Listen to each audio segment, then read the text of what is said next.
Zee 24 तास एक पाऊल पुढे। आपण याच विषयावर चर्चा करणार आहोत। आपल्यासोबत असणार आहेत सिनेपत्रकार दिलीप ठाकूर, त्याचप्रमाणे दूरध्वनीवरून सदाशिव अमरापूरकर देखील आहेत। मी थेट जातोय सदाशिव अमरापूरकर यांच्याकडे, दूरध्वनीवरून आहेत। अमरापूरकर साहेब, आपलं झी 24 तास मध्ये स्वागत। एक कलावंत आपल्या मनस्वी अदाकारीने एक कला जन्माला आणतो, प्रेक्षकांसमोर सादर करतो, त्याला सेन्सॉरशिपची सगळी मान्यता घेतो आणि ज्यावेळी प्रदर्शन करण्याची वेळ येते त्यावेळी त्याला अराजकतेला सामोरं जावं लागतंय। भारतात हे चित्र गेल्या काही दिवसांपासून दिसतंय, काय सांगाल याबद्दल? हे चित्र काही दिवसापासून नाही, काही वर्षापासून नक्कीच। आणि हळूहळू सर्व समाजातले जे सर्व घटक आहेत, म्हणजे सर्व जाती आहेत, ते याला हळूहळू याचा वापर करतायत, त्याचा फायदा घेत आहेत आणि त्यामुळं या कलाक्षेत्राला काही अर्थच उरलेला नाही। म्हणून म्हणजे कला म्हणून जी सादर करायची आहे त्याच्यामध्ये इतिहास असतो, संस्कृती असते, अभिनय असतो, संगीत असतं, नाट्य असतं, हे सगळ्या गोष्टी अंतर्भूत असतात आणि याच्यामध्ये सर्व कलाकाराला सर्व जाणीवा व्यक्त करण्याचं स्वातंत्र्य असतं। आणि अशा वेळेस आपल्या या लोकशाही राज्यामध्ये जर अशा प्रकारची दडपशाही निर्माण झाली आणि एका कलाकाराने इतका प्रचंड खर्च करून एखादा चित्रपट बनवला आणि त्यातल्या एखाद्या वाक्यावरून किंवा एखाद्या सीनवरून जर काही संघटनांनी त्याच्यावर दडपण आणलं किंवा कोर्टात नेलं आणि कोर्टही त्यांच्या पुढे वाकलं, तर मग आणखीन काय करणार तो? त्याला गत्यंतर नाही दुसरं हा देश सोडून जाण्याशिवाय। आणि एका कलावंताने देश सोडून जाणं याच्यासारखं घृणास्पद कृत्य नाही लागेल। यापूर्वी हुसेन नावाच्या पेंटरने असंच उद्गार काढले होते आणि त्याला देशाबाहेर जावं लागलं काही राजकीय संघटनांमुळे। आता याच राजकीय संघटना परत अशा प्रकारचं दडपण आणत आहेत आणि हे अत्यंत घृणास्पद आहे। आपल्या देशाच्या सांस्कृतिक वारशाला हे अजिबात योग्य नाही आणि हे अगदी अयोग्य आहे आणि याचा मी तीव्र शब्दात, अत्यंत तीव्र शब्दात, म्हणजे न्यायालय जर याच्या पुढे झुकत असेल आणि देशात लोकांच्या हाती जर ते निर्णय देत असतील तर मग न्यायालय कशाला हवंय? नक्कीच अतिशय अंतर्मुख करणारा हा सवाल आहे। जर न्यायालयच आता या अशा दडपणांपुढे जर झुकते की काय अशी परिस्थिती नेमकी निर्माण झाली आहे की काय, हा विचार प्रत्येकाला करावा लागेल। आपल्यासोबत सिनेपत्रकार दिलीप ठाकूर आहेत। ठाकूर साहेब, आपलं झी 24 तास मध्ये स्वागत। सर्वात सुरुवातीला प्रश्न निर्माण होतो की अभिव्यक्ती स्वातंत्र्य म्हणजे काय आणि ही स्वातंत्र्याची गळचेपी चित्रपट सृष्टीला गेल्या किती वर्षापासून सामोरी जाते? अगदी नेमकं सांगायचं ना तर साधारण एक 40-42 वर्षापूर्वी याची सुरुवात झाली।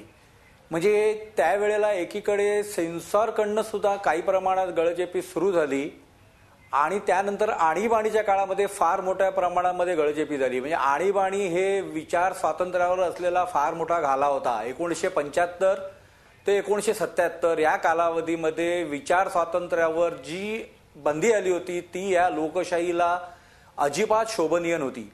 त्यावेळेला काही चित्रपटांना सुरुवातीला सेन्सॉरने प्रमाणपत्र देऊ नये आणि ते चित्रपट प्रदर्शित होऊ नये, आणीबाणीच्या काळात ते मागे घेतले गेले। अगदी नावं सांगायचे तर गुलजार दिग्दर्शित आंधी, जब्बार पटेल दिग्दर्शित सामना, त्याशिवाय आणखीन काही चित्रपट होते। त्याच्यामध्ये अली राजाचा 10 नंबर नावाचा एक सिनेमा होता, सीपी दीक्षितांचा फकीरा नावाचा सिनेमा होता। हे चित्रपट सेन्सॉर झाले, प्रदर्शितही झाले, लोकप्रियही झाले आणि तरी देखील आणीबाणीतील काही, त्याला कायदा म्हणता येणार नाही परंतु त्यावेळेला काही हे आले होते, कलमं आली होती, 20 कलमे त्याला म्हणायचे, 20 कलमं होती, ते त्या कलमामध्ये बसत नसल्यामुळे ते चित्रपट माघारी बोलवले गेले।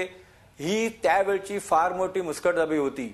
त्यानंतर असं घटना अनेकदा घडत आलेल्या आहेत, परंतु हे अत्यंत वाईट आहे। चित्रपट ही सर्जनशीलता, कष्ट आणि संवेदनशीलता यांचे देखील माध्यम आहे। या सगळ्यांचा म्हणून हा चित्रपट बनतो।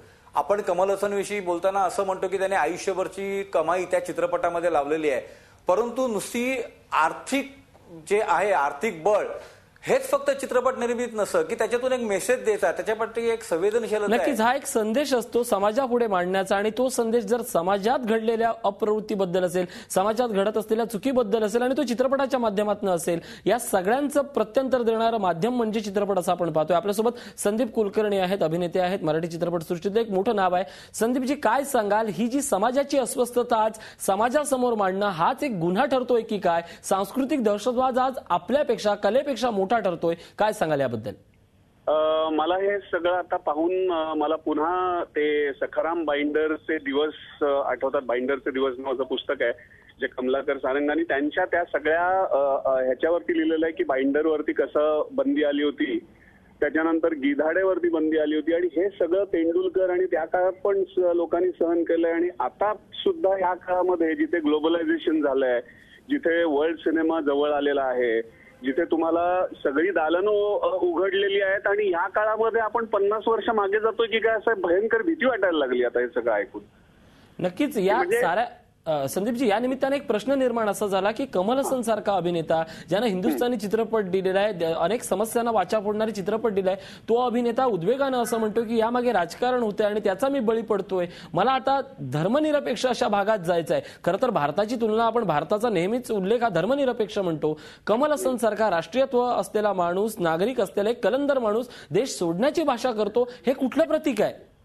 नाही, पण हे खरंच आहे ना. म्हणजे हुसेनना देश नाही का सोडायला लावला आपण, आणि ते गेले तेव्हा कुठे आपण काय बोललो आपण, म्हणजे ते वारले सुद्धा बाहेर. म्हणजे आता खरंच म्हणजे मी म्हणतो तसं भीती वाटायला लागली किंवा हे उठायला लागले की अरे काहीही क्रिएटिव्ह करायचं झालं किंवा हे करायचं झालं म्हणजे राजकारणांचा विचार करायचा किंवा काय होईल याचा विचार करायचा. म्हणजे परत खरंच असं वाटतं की आपण 50 वर्ष मागे जातो का? आपला असं वाटतं सिनेमा आणि हे पण नाही, पण देशच मागे चाललाय किंवा परत सगळी विचारसरणीच मागे चालली की काय असं वाटतं. म्हणजे प्रोग्रेसिव्ह व्हायच्या ऐवजी कुठेतरी परत आपण मागे चाललोय असं वाटायला लागलं आता. आणि खरंच ही भीती आहे. म्हणजे इट इज अनबिलिव्हेबल. मला विश्वास बसत नाही की खरं हे चाललंय आता. नक्कीच काळाच्या पुढे जाणारं एक माध्यम म्हणून सिनेमाकडे पाहिलं जायचंय, मात्र आताचा काळ असा विलक्षण आलाय की या माध्यमावर आता तो दडपण आणतोय की काय अशी परिस्थिती निर्माण झाली आहे. आपल्यासोबत दिलीप ठाकूर आहेत, सदाशिवराव अमरापूरकर आहेत, संदीप कुलकर्णी आहेत. या तिघांशी आपण चर्चा करणार आहोत एका छोट्याशा ब्रेक नंतर. पाहत राहा मुस्कट डाबी. झी 24 तास, एक पाऊल पुढे.